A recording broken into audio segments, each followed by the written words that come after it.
How did a famine in India help inspire a revolution in America? At first glance, the two events seem completely unrelated.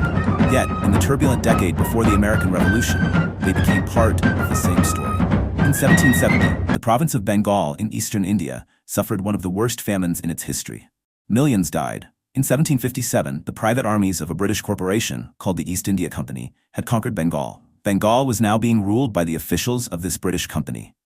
News of the Bengal famine traveled across the British Empire, accompanied by disturbing reports of corruption, speculation, and profiteering by officials of the British East India Company. Across the Atlantic, Americans were paying attention. The colonies were already locked in a struggle with Parliament over taxation and political rights. But the events in Bengal added a new fear. What if America was next? What if the same empire that allowed a corporation to dominate Bengal decided to govern the American colonies in the same way?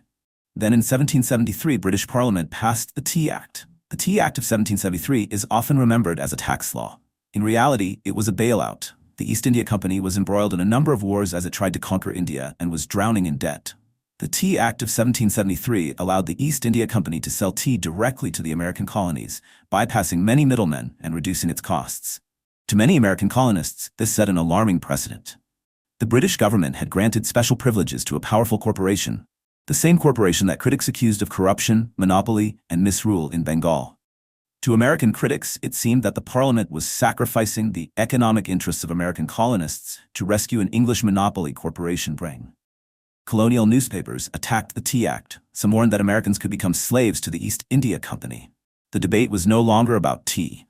It was about liberty, representation, and the growing power of both the British state and its corporate allies. On the night of December 16, 1773, protesters boarded 3 ships in Boston Harbor and dumped 342 chests of East India Company tea into the water. And on that cold December night, the first spark of the American Revolution burst into flame. The American Revolution was not caused by Bengal, but for many revolutionaries, Bengal served as a warning. They heeded that warning. The rest, as they say, is history.